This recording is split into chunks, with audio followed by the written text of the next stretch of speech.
guys, I'm Layla. Today we have a fun showcase for Akamtem, also affectionately known as Lord Beerus on my channel. He's going to be running hard dungeons, and this is going to be courtesy of Bront. Guys, make sure you check the links down below. Bront does stream on Twitch. He's going to be starting a YouTube channel as well, so I'm going to have both links down there. So Bront, thank you so much. We are going to show Akamtem off in Dragon and in Fire Knight. I know Fire Knight's really challenging for people, so that's going to be a fun one for today. So we are going to see that he's in a stun set and perception is what you see here for his gear. And he does have a revenge ring, which is a chance to counterattack. So let's check out his stats. For HP, he's at 51,000. He has 3,500 attack, 1,800 on the defense. His speed's 251, 39% on the crit rate with 120 in the crit damage. And this is okay, guys, because the idea is poisons with him, right? Poisons, stuns, you know, that's what we're using him for. His resistance is 173 with his accuracy being 415. I'm going to say he's fully booked, but for those of you guys not familiar with his abilities, his A1 is called Noxious Claws, hits 3 times, has a chance of placing a poison. If the target's under a hex, also does a debuff spread. A2 is called Immortal Malison, which is an AoE, hits 3 times, increases the duration of a hex. And here's the passive we were just talking about too, is Hex Blood. Has an 80% chance of inflicting damage from poison to enemies under hex whenever allies receive damage from poison. And then his aura is allies speed all battles by 18%. Okay, so his passive tends to trigger stun, which is why he's in a stun set. And for his masteries, we are going to see that he's down the offense and the support trees. And what you don't see behind me is that we have Kill Streak. And then for his T6, we are going Giant Slayer. So this will be interesting. I know we had talked about before that Akamtem was a guaranteed void champ. And I know particularly us running Fire Knight today, Fire Knight seems to be the hardest for most people. So it's going to be really interesting to see. So why don't we start off with Dragon, then we're going to go to Fire Knight.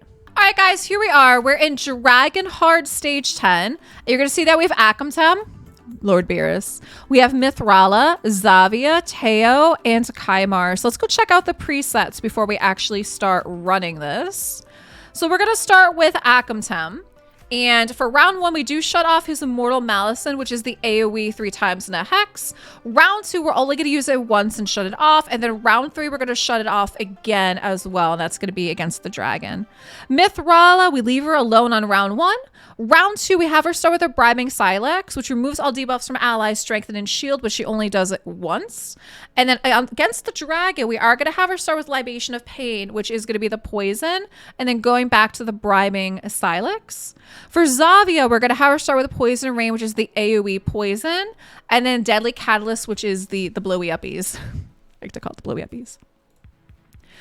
Round 2, same thing. Round 3, we're actually going to shut off the blowy uppies. Prince Kymar, we only want him doing Phantom Fire on stage 1. Stage 2, we're going to have him do his reset. Seal of Magic is reset. We're only going to have him do it once. And against the dragon, we're going to keep his Abyssal Gaze off. So basically, we're pretty much just keeping Abyssal Gaze off, which is the AoE removes the buffs and sleeps, right? And then for Teo, leave him alone on round 1, leave him alone round 2, and leave him alone on round 3. And we do see that we have Lord Beerus in lead for ally speed in all battles by 18%. So let's go. Poison Kitty. Let's do this. Dragon Hard 10. If you guys are running Akamtem, I'd love to know where you guys are running him. And did you guys end up pulling him from the guaranteed? You guys remember that? It was a guaranteed. Ooh, we almost got all of them. Again, it's always so interesting with the RNG of this game, right? Oh, look at that. Venus is petrified. She can't move. I like how he attacks. He leaps forward. Okay, so that took 30 seconds through wave 1. I do like how he attacks, though. I don't think I did that because he was the guaranteed in the voids. Was he the last guaranteed void? I feel like he was. There we go. All right, and up to the dragon. See what poison stacks we can get because we already have all the poisons stacking up top.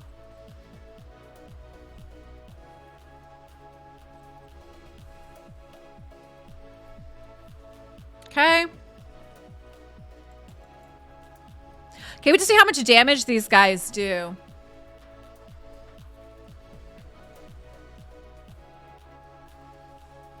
And there we go, 1:23. So you are going to see that his best time, Bronze's best time was 52 seconds. Yeah, all the poisons. Now, Akam did 4.5 million damage. So he did the most damage here. Mithrala did 2 mil, Xayah did 4, and Teo did 2.6. Now, the best time is a different team. Braun just wants to point that out. Best time was a different team. 1:23. Let's run this again one more time so we can get a little faster. Because again, it's always going to kind of be the RNG of stuff, right? Yeah, Braun says this team runs like 110 to 130 pretty consistently. There we go. So that was 14 seconds that time. Remember the first time we ran this, Venus was still up. And so it ended up taking us double the time because we didn't get past stage 1, I think, until like 30 seconds or something. That time it was 14 seconds. So much faster there. And like I said, Akam actually did the most damage at 4.5 mil, followed by Xayah at 4. And that's still with him dropping at the dragon too. Just again, it's all those poisons too, right? The AoEs. All right, so this time we do have a Venus left standing here. Venus is like, you can't take me down that quickly. Okay. There we go. 57 seconds to the dragon.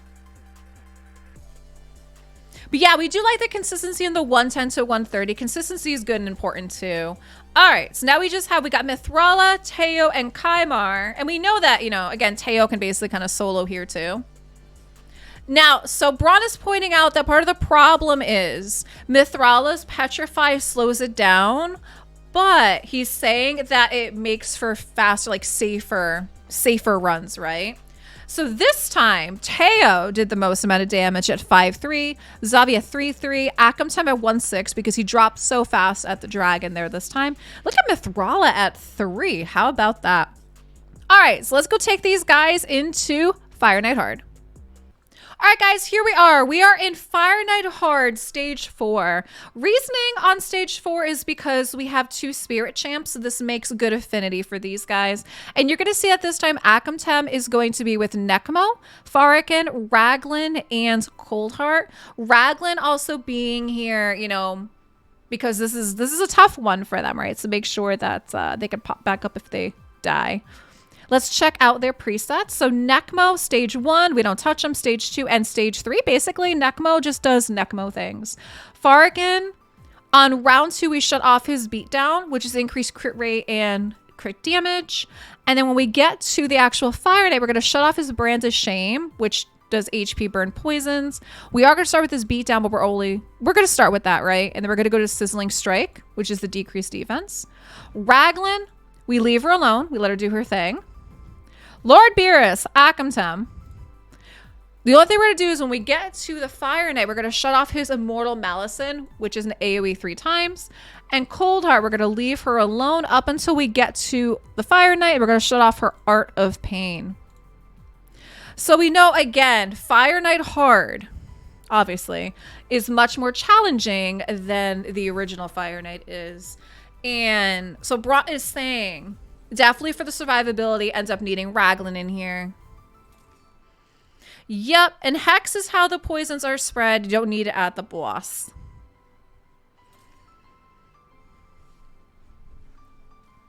And it happens to be that in this one, Raglan's 3 hits, and her turn meter boost in her A1 is really good too.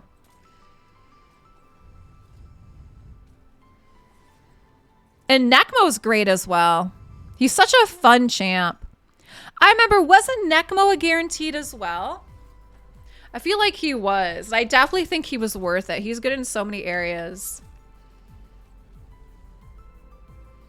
Can't wait to see how much damage Akam going to do here. All right, wave 2. Yeah, Nekmo was a guaranteed, wasn't he? Sacreds, I think. 15 Sacreds. Yeah, Twitch chat is saying 15 Sacreds if you guys are watching this on YouTube. All right.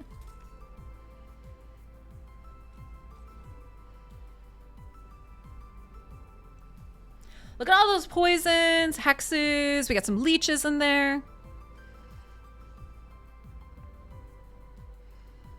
Now, I can't wait to see how these guys do against the boss. I would love to know, guys. Drop me some comments down below for the hard dungeons. How are you guys doing? Have you been able to complete them all? Are you guys struggling? Which dungeon did you think was the easiest? Which do you think was the most difficult? You know, let me know.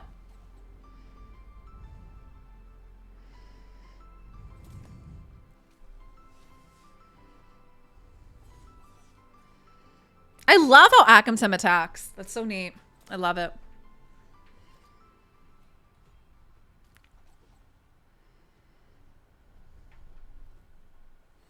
Hi, Neo.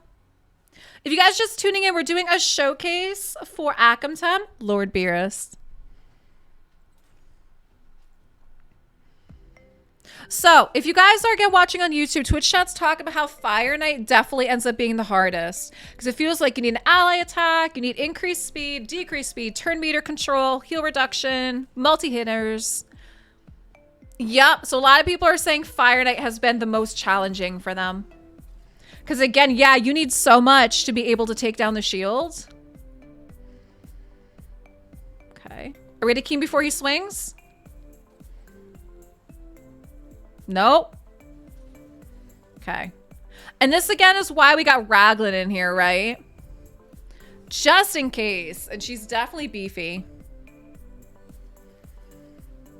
Okay. Fire Knight shield down. Ally attack.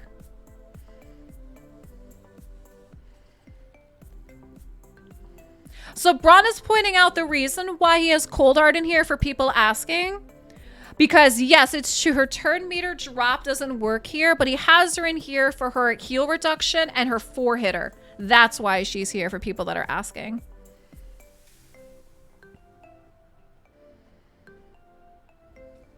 Okay. I see some people saying they haven't been able to get to Fire Knight 10 yet. Looks like 9 was the highest, Fire Knight 9. It definitely seems like Fire Knight has been the most challenging for people in the hard dungeons.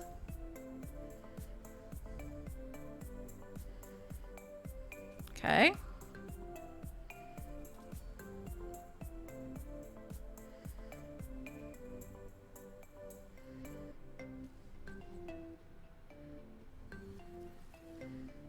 And again, can see why some of these champs become useful, kind of like Nekemo again, right? We're talking about those speed boosts, Raglan on turn meter boosting.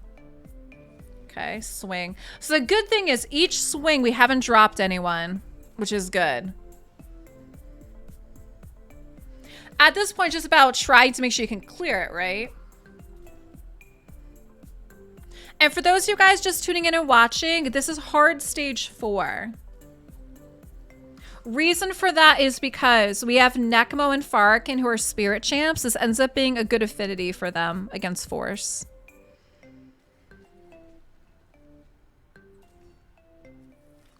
Nice. So Degree says he has a double ally attack with Yukari and Shiramani, but can only get to stage 9. Yeah, I'd love to know, guys. Drop me some comments on how you're doing. Akheim definitely seems useful in here. There we go. There we go. And he also did the most damage. Again, primarily probably because of all those poisons, right?